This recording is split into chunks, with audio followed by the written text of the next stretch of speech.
140 أسير إسرائيلي بينتفض العالم ككل لأجلهم، لكن 2 مليون أسير فلسطيني موجودين في قطاع غزة تحولوا لسلعة رخيصة في المزاد ما بين نتنياهو وما بين حركة حماس لاستخدامهم كورقة ضغط ليضغط كل منهم على الآخر. نتنياهو من خلال قتلهم وحماس من خلال المتاجرة بدمائهم لا يسأل عنهم أحد. بكل بساطة الوفود المتفاوضة ينتهي الوفد الإسرائيلي ويعود إلى تل أبيب، تل أبيب الآمنة المستقرة التي لا يحيط بها جيش القسام في معركة التحرير كما يحاول أن يصور البعض.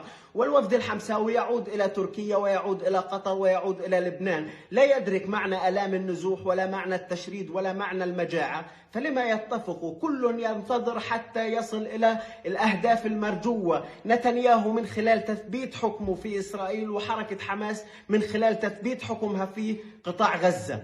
وبتيجي بتسأل عن التحضيرات لهاي المعركة اللي صنعت لنا أقصى وأقدر أشكال الإبادة. بتيجي بتسأل عن التجهيزات اللي تمت. بتروح بتشوف العمق العربي اللي احنا اليوم كلنا بنشعر وبنتهم وبنزاود وبنحكي وبنتألم وبننجرح.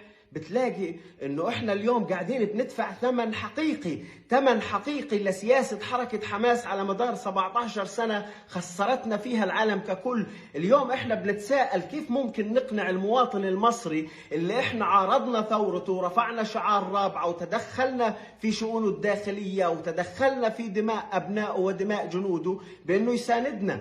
كيف ممكن نقنع اليوم المواطن السوري اللي وصفنا قاتله الأول قاسم سليماني بشهيد القدس انه هو يساندنا؟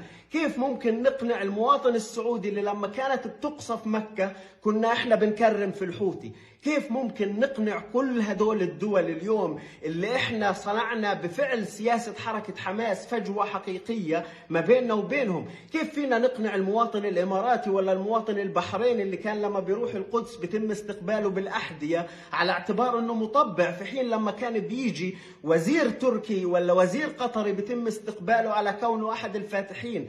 هاي الازدواجية اللي انبنت في المعايير واللي انبنت في الخطاب واللي انبنت في علاقتنا مع الآخرين، احنا اليوم فعليا بندفع ثمنها حتى على مستوى حلفاء حركة المقاومة الإسلامية حماس وشعار وحدة الساحات. اليوم إيران بمجرد ما بدأت المعركة ساومت على الدم الفلسطيني صفقة بالإفراج عن 13 مليار دولار وبعض التسهيلات في صفقة وفي المفاوضات حول ما يسمى بالملف النووي. بشار الأسد عامل حاله مش سامع ولا معاه علم. أين وحدة الساحات؟ وحزب الله قرر أنه ما يكونش بهيم زينة فيحافظ على ما يسمى بقواعد الاشتباك. يعني أنت لا قدرت تصنع وحدة عربية حول موقفك ولا حتى قدرت تقنع حلفائك بالمشاركة معك في هاي المعركة اللي ودتنا جميعا إلى المجهول. وفي النهاية وبعد هذا التراكم من الفشل بتؤجل وبتنتظر في فكرة هاي المفاوضات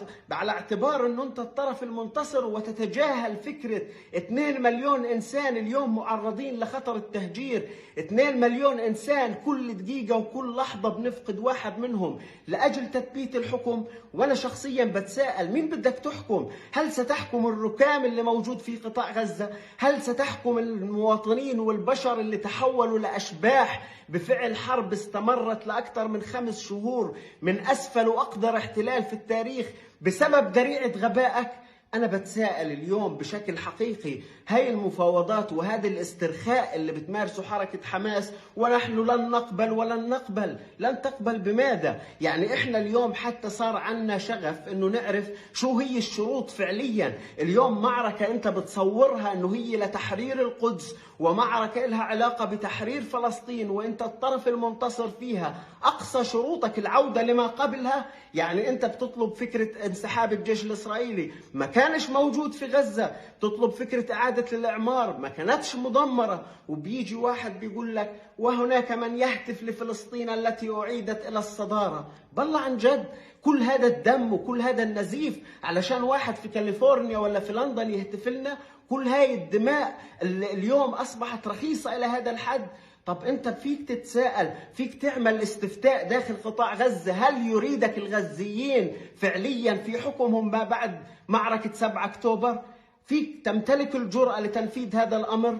وبتجيك في النهاية الجزيرة، قناة الجزيرة العظيمة. لماذا لم تشترك الضفة؟ أين الضفة الغربية في معركة الطوفان؟ يبدو أنه فكرة 5 شهور من الإبادة لم تكفي بالنسبة لقناة الجزيرة لحصد أكبر عدد من المشاهدات ولا لحصد أكبر عدد من الإعجابات. يبدو أنه هم بحاجة لجزء ثاني في أرض وبقعة جغرافية أخرى داخل فلسطين يشاهدوا فيها هاي المجازر اللي تنعكس من قطاع غزة على الضفة الغربية. بدهم يشاهدوا مزيدا من الدمار، مزيدا من الشهداء، مزيدا من الأطفال اللي بيتم استشهادهم في معركة قذرة احنا بنعيشها. يبدو أنه الجزيرة لا تريد للدم أن يتوقف.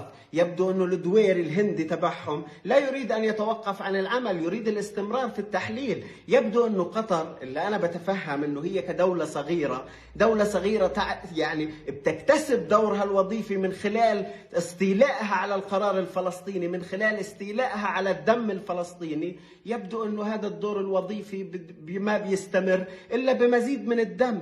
حقنا كفلسطينيين أنه إحنا نرفض هاي المعادلة، حقنا كفلسطينيين أنه نقولكم بكفية أو باش.